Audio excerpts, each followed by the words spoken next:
दोस्तों, मैं हूं गौरव केसरवानी और एक सवाल आपके लिए।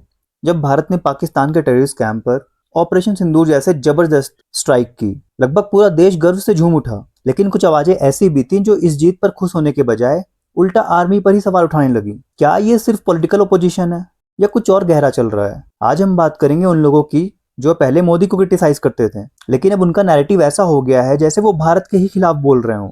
और जब पूरी दुनिया इंडिया के साथ खड़ी है, तब ये लोग पाकिस्तान के नैरेटिव को एम्पलीफाई क्यों कर रहे हैं? चलिए फैक्ट्स और एग्जाम्पल के साथ इस पूरे खेल का पोस्टमार्टम करते हैं।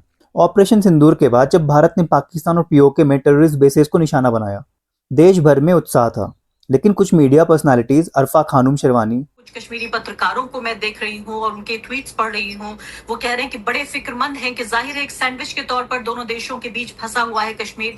क्या भारत ने पाकिस्तान के ऊपर जंग छेड़ दी है? रवीश कुमार, सेना और सरकार की प्रेस कॉन्फ्रेंस में ऑपरेशन सिंदूर ही कहा गया, लेकिन यह नाम किसने रखा, कैसे रखा गया, क्यों रखा गया, इसके बारे में नहीं बताया गया। लेकिन गोदी मीडिया के कवरेज में सुहागिन और सिंदूर को लेकर हेडलाइन खूब बनाई जा रही है। आखिर गोदी मीडिया को कौन सूत्र बता रहा है कि ऑपरेशन सिंदूर का नाम प्रधानमंत्री मोदी ने रखा? क्या सूत्रों की अलग से कोई प्रेस कॉन्फ्रेंस चल रही है? जैसे कुछ लोग ने आर्मी के एक्शन पर ही सवाल उठाना शुरू कर दिया। इन्होंने अपने कवरेज में पाकिस्तान के प्रोपागेंडा लाइंस को यूज करी, जैसे कि आर्मी के एक्शन पर डाउट क्रिएट करना या इंटरनेशनल लॉ का हवाला देना। ये सिर्फ पॉलिटिकल या आइडियोलॉजिकल अपोजिशन नहीं लगता। अनुपम पांडे जैसे एनालिस्ट ने इस ट्रेंड को इंटेलेक्चुअल सबवर्जन या साइकोलॉजिकल वॉरफेयर बोला है, जहां देश के अंदर से ही कुछ लोग दुश्मन के नैरेटिव को लेजिटिमाइज करते हैं। तब ये एक फिफ्थ कॉलम की तरह काम करने लगता है, जहां अपने ही लोग भारत की पोजीशन को अंडरमाइन करते हैं, अब वो चाहे मीडिया हो चाहे अकेडमिया। अरफा खानम शेरवानी के रिकॉर्ड्स देखें तो उन्होंने कई बार अपनी इंडियन आइडेंटिटी पर ही शेम एक्सप्रेस किया है। वर्ल्ड कप के टाइम पर उन्होंने ट्वीट किया कि उन्हें इंडियन होने पर शर्म आती है, और यह भी कहा था कि भारत माता की जय कम्युनल स्लोगन है। जब दानिश कनेरिया ने उनसे सवाल किया तो अरफा ने विक्टिम कार्ड खेल दिया, लेकिन पाकिस्तान में माइनॉरिटीज के साथ हो रहे अत्याचार पर कभी कुछ नहीं बोला। उनका फोकस हमेशा भारत को ही टारगेट करने पर रहता है, चाहे वो स्पोर्ट्स हो, चाहे पॉलिटिक्स हो या सोशल इश्यूज। वहीं रवीश कुमार जैसे सीनियर जर्नलिस्ट भी इस नैरेटिव को बूस्ट करते हैं। तो क्या आप छह छह नदियों का पानी रोक सकते हैं? यह तय कौन करेगा, प्रकृति या मोदी के मंत्री?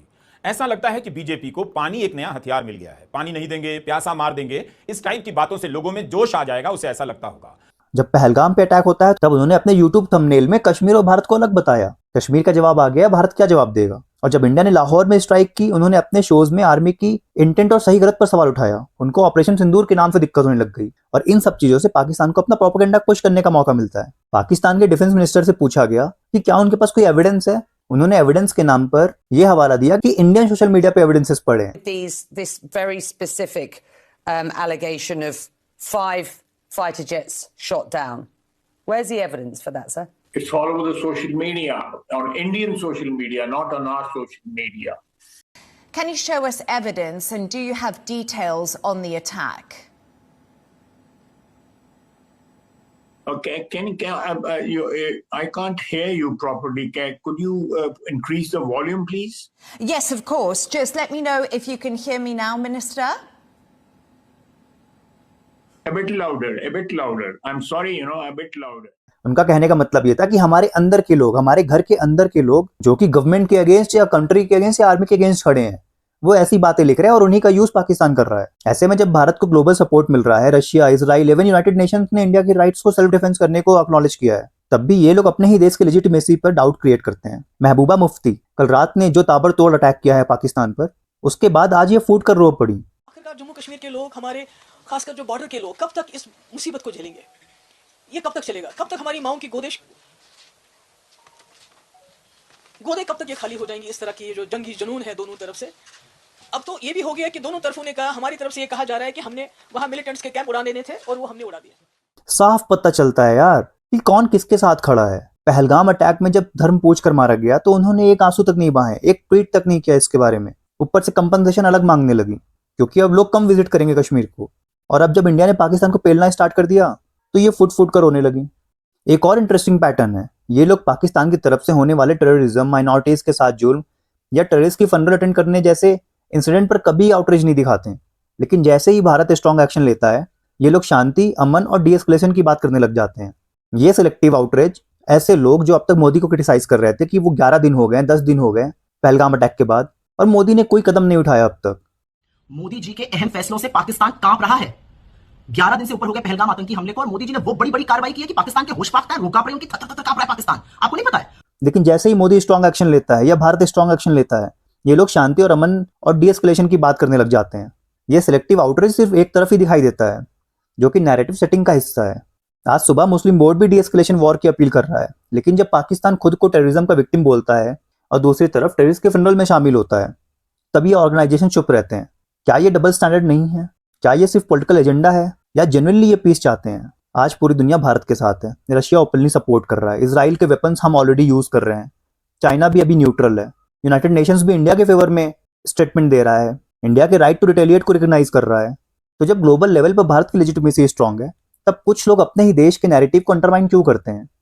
क्या ये सिर्फ एंटी मोदी स्टांस है जो अब एंटी इंडिया में बदल गया है? और कल रात के अटैक के बाद से इंडियन मेन स्ट्रीम मीडिया पर काफी सवाल उठ रहे हैं कि उन्होंने काफी फेक न्यूज फैलाई है, जैसे पाकिस्तान के 2 फाइटर्स को पकड़ लेना, कराची पोर्ट को डिस्ट्रॉय कर देना, इस्लामाबाद पर कब्जा कर देना। पर इसका एक और भी पहलू है, हर चीज का राइट और रॉन्ग होता है। तो वैसे ही सिर्फ बॉर्डर पे वॉर नहीं होती, मीडिया भी वॉर करता है, एक साइकोलॉजिकल वॉरफेयर होती है, जिसमें मीडिया बड़ा चढ़ा कर बताता है ताकि सामने वाले का मनोबल टूटे। मैं यहाँ पे मीडिया को डिफेंड नहीं कर रहा, पर मुझे लगता है ये सही समय नहीं है उन पर उंगली उठाने का। जब इस स्ट्राइक के, इस वॉर के रिजल्ट्स आ जाएंगे, उसके बाद हमें अकाउंटेबिलिटी सेट करना चाहिए।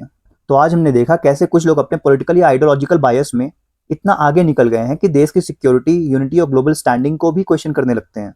जब भारत पर टेररिज्म अटैक होता है, तब यही लोग चुप रहते हैं और ये बातें बोली जाती हैं कि देश के अंदर ही कुछ लोग ऐसे हैं जो अपने पॉलिटिकल एजेंडा के तहत या किसी इलेक्शन के लिए ऐसी चीजों को अंजाम दे रहे हैं।